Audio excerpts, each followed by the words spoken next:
Les había contado entonces cómo a finales de los años 90, desde el año 1986, 85, cuando se ya llega en el año 1986 llega al poder, eh, perdón,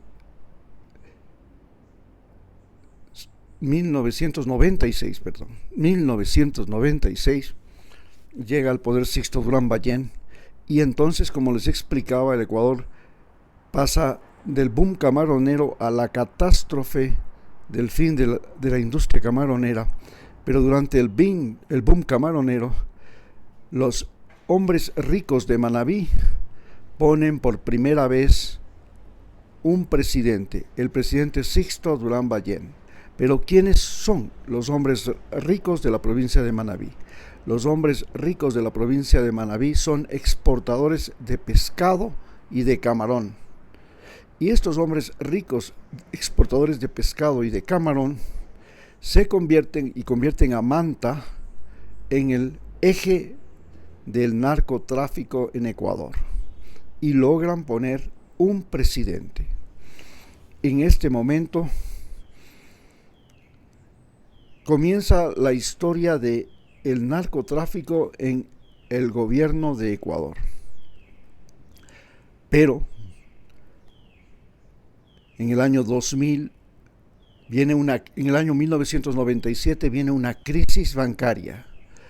Vale señalar que en esa crisis bancaria, Filambanco y los bancos de Guayaquil son los que llevan al país a la crisis bancaria. Filambanco en ese momento es el banco más grande del Ecuador, pertenece a una familia guayaquileña de apellido Isaías, y existe otro banco, el banco de la producción, y este banco de la producción de la familia Isaías, de la familia Aspiazu, una familia millonaria desde muchos años atrás, que tenían numerosas haciendas ya desde fines de la colonia. Esta familia Aspiazu financian la campaña electoral. Primero Filambanco financia la campaña electoral de Abdalá Bucaram. Luego de Abdalá Bucaram financian la campaña, en el caso de Aspiazu, de Yamil Mawad. Yamil Mawad recibe dinero y es el que hace el feriado bancario. El feriado bancario significa que durante prácticamente un año los ahorristas, los cuentaahorristas no podían sacar su dinero del banco, y entonces entran en un pánico financiero. Todo el mundo quiere sacar su dinero del banco y se produce una quiebra masiva de los bancos del Ecuador. Los banqueros huyen del país y viene el año 2000. En el año 2000 es derrocado Yamil Mawad y entra el país en la dolarización. Yamil Mawad cambia la moneda nacional, que era el sucre, por el dólar, y en ese momento el dólar llegó a valer $25,000, sucres $1.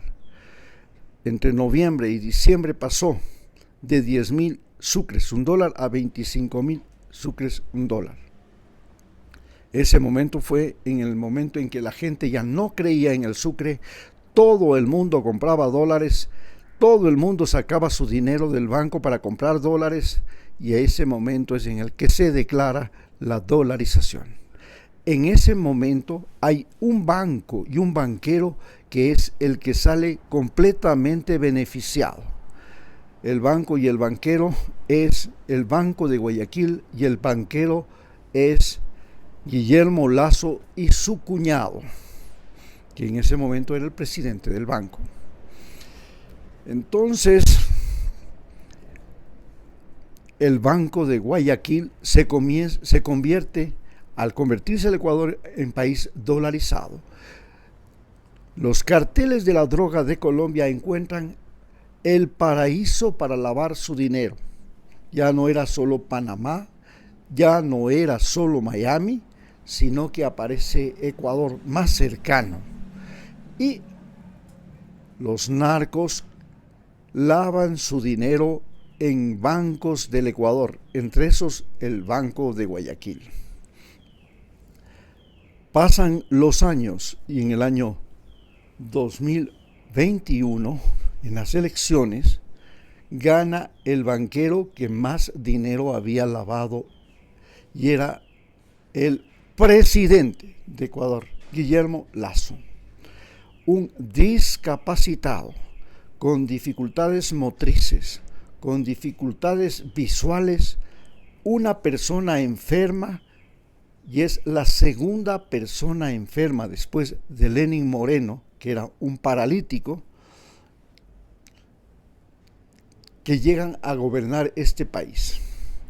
Eso nos demuestra que el principal problema de Ecuador era la salud, y que el problema de la salud era que la salud en Ecuador es tan mala que los enfermos llegan a ser gobernantes.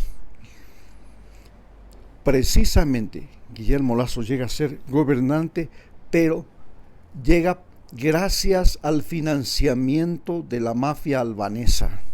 La mafia albanesa lava dinero en sus bancos que tiene en las Islas Caimán y en Panamá, en paraísos fiscales.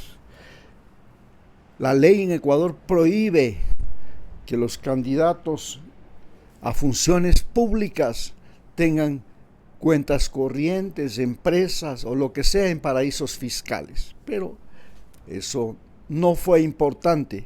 Ganó el que más plata puso en las campañas, porque desde ese momento sabemos en Ecuador que las elecciones las gana el que más dinero pone. Así, una vez que llega al gobierno, el presidente Guillermo Lasso hace un festín de las empresas públicas. Entonces nombra a un coordinador general de las empresas públicas, de apellido Luque.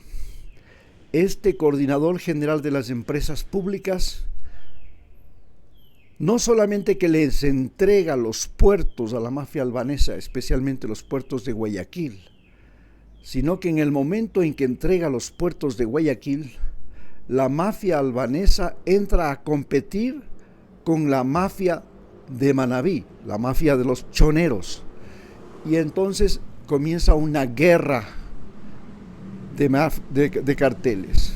La mafia albanesa recluta a pandilleros de Guayaquil, crea nuevos grupos y con esos pandilleros y sicarios convierte a Guayaquil en el lugar, la ciudad, una de las ciudades más violentas del mundo y en la capital de la exportación de cocaína a Europa. Entre tanto, el coordinador de las empresas públicas roba dinero y se refugia en Argentina, y ahora se lo trata de deportar, pero misteriosamente no lo quieren traer o no lo pueden traer al Ecuador, a pesar de que el mismo Congreso de Argentina ha autorizado ya su deportación, pero curiosamente Milei y el presidente Noboa no consiguen, no se ponen de acuerdo para traerlo a Ecuador a este señor Luque. Durante el gobierno de Guillermo Lasso, el negocio es aumentar el cupo de banano, de las exportaciones de banano. Y los albaneses compran fincas bananeras en la provincia del Oro y comienzan a crear una red que comienza en las fincas bananeras de la provincia de Ecuador, luego compromete a los barcos, y los principales barcos de la flota bananera pertenecen a la familia Noboa. Y finalmente, ellos comienzan a coordinar la distribución en Europa a través de la andrágueda, de las mafias de los Balcanes, de mafias colombianas inquistadas en los puertos de Rotterdam y Amberes, de Frankfurt, y es así como convierten a Europa en el gran consumidor de cocaína que inclusive le llega a desplazar a Estados Unidos. La guerra de las mafias y de los carteles se produce porque la droga que debía ir a los Estados Unidos comienza a ser desviada a Europa. Y entonces los carteles mexicanos, Jalisco Nueva Generación, Sinaloa, inclusive algunos de los carteles colombianos que eran proveedores de Estados Unidos, se lanzan en una guerra sin cuartel contra los carteles que llevan la droga a Europa. Y en eso es lo que estamos viviendo. Finalmente, en el gobierno de este señor Guillermo Lasso, este banquero, se produce el asesinato de un candidato, Fernando Villavicencio. Este candidato a la presidencia es candidato porque se descubre que el presidente tenía vínculos con la mafia albanesa y que entonces, para evitar que esto saliera a la luz, el presidente renuncia y convoca elecciones anticipadas.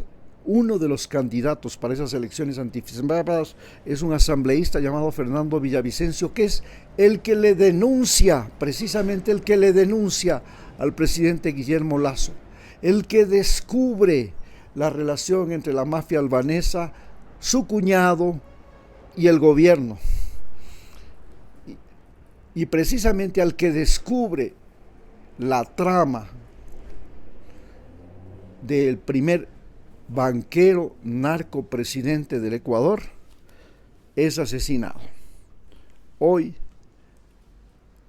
el presidente Guillermo Lasso, el señor Luque, que era el coordinador de las empresas públicas, se encuentran implicados, primero, en un robo masivo de millones de dólares al Ecuador, y en segundo lugar, en el asesinato de Villavicencio. Muchas gracias.